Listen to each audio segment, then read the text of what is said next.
Delhi versus Rajasthan का match था उन दो विकेट कीपरों के बीच जो वर्ल्ड कप के लिए भी अपनी दावेदारी ठोक रहे थे। टॉस हुआ और टॉस होने के बाद दोनों विकेट कीपर एक दूसरे की आंखों में आंख मिलाकर हाथ मिलाते हुए मुस्कुराकर आगे बढ़ गए। लेकिन राजस्थान की शुरुआत बिल्कुल भी अच्छी नहीं रही क्योंकि यशस्वी जायसवाल दूसरे ओवर की 5वीं गेंद पर क्लीन बोल्ड हो गए। बहुत ही बेहतरीन गेंद डाली मुकेश कुमार ने और सिर्फ 5 रन बनाए यशस्वी जायसवाल ने।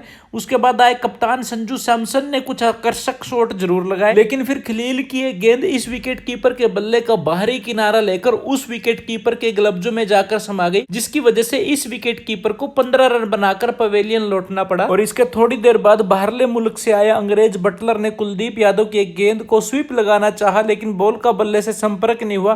पैड पर बॉल लगने के बाद अपील हुई, लेकिन इस अपील का इस वकील पर कोई असर नहीं पड़ा और ये कुलदीप यादव की टोपी को अपने खानदान के आगे लगाकर खड़ा रहा। लेकिन फिर कुलदीप ऋषभ पंत के पास गया, दोनों हाथ पकड़े और रिव्यू का निशान बना दिया और अंपायर को दुश्मन भरी निगाहों से देखने लगा। आंखों में अंगारे कुलदीप की साफ दिख रहे थे, लेकिन कैमरे में बॉल ट्रैकिंग से पता लगा कि बॉल तो जाके सीधे विकेटों को हिट कर रही थी। और देखो इतना बड़ा बेचारा इस टाइम इस दुनिया में दूसरा कोई नहीं, इबी भी तो दिया आउट, पहले ही दे दंदा। चल भाई बटलर 11 रन बनाकर तो भी पवेलियन में चल और उठा बैठ का। अश्विन के छक्के एंजॉय कर, सही में कई सारे छक्के लगाए अश्विन और बहुत ही बेहतरीन बैटिंग कर रहे थे। दूसरे छोर पर इयान पराग 20 गेंदों में 16 रन बनाकर थोड़ा धैर्य से बैटिंग कर रहे थे, तो रविचंद्रन अश्विन 19 गेंदों में 29 रन की एक तेज पारी आउट होने से पहले खेल कर गए। तो फिर इयान पराग की समझ में आया कि अश्विन तो मेरी बेइज्जती कर गया और इस बेइज्जती को दिल से लगाकर अगली 11 गेंदों में 34 रन ढोक के अपना अर्धशतक कंप्लीट कर लिया। और बंदा उसके बाद भी नहीं रुका, फिर से चौके छक्के लगाने चालू कर दिए।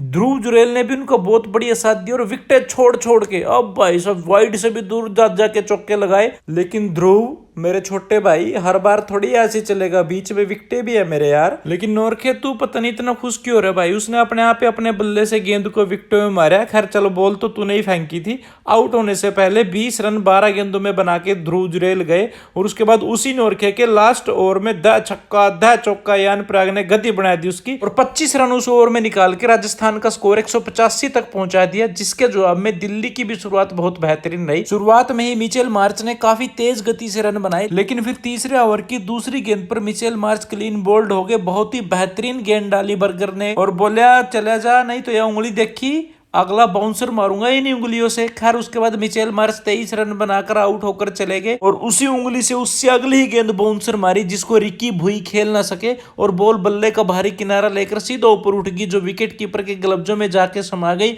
और भुई की ढुई भी नहीं टूटने दी बर्गर ने। लेकिन दूसरे छोर पर खड़े डेविड वार्नर आकर्षक शॉट खेलकर तेज गति से रन बना रहे थे। हालांकि बीच में एक मौका भी आया जब ऋषभ पंत ने एक शॉट खेलकर वार्नर को रन आउट कराने का मौका दिया, लेकिन ना तो फिर यशस्वी जायसवाल का थ्रो सीधा था और रविचंद्रन अश्विन ने भी जल्दी की, हाथों में बॉल पकड़ी नहीं और पहले हाथ ही मार दिए विकेटों में।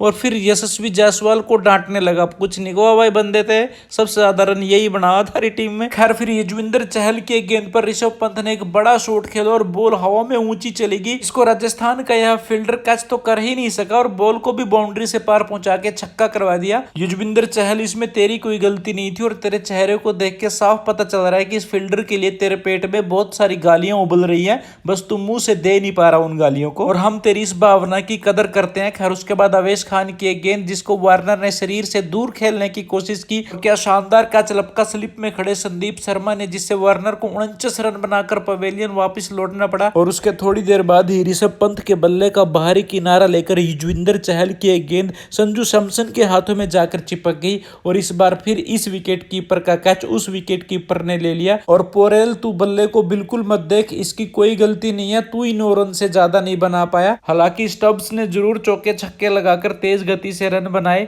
और अब 9 गेंदों में जीतने के लिए चाहिए दिल्ली को 21 रन। लेकिन बची हुई इन 9 गेंदों में ना तो ट्रिस्टन स्टब्स कोई बड़ा शॉट खेल पाए और ना ही अक्षर पटेल, और इन 9 गेंदों में सिर्फ 8 ही रन बना पाए, जिससे राजस्थान ने यह मैच 12 रनों से जीत लिया। और राजस्थान की जीत के हीरो रहे इयान पराग, जिन्होंने लास्ट ओवर में 25 रन ना बनाए होते तो राजस्थान यह मैच शायद नहीं जीत पाता। So congratulations to Rajasthan and wish you all the very best.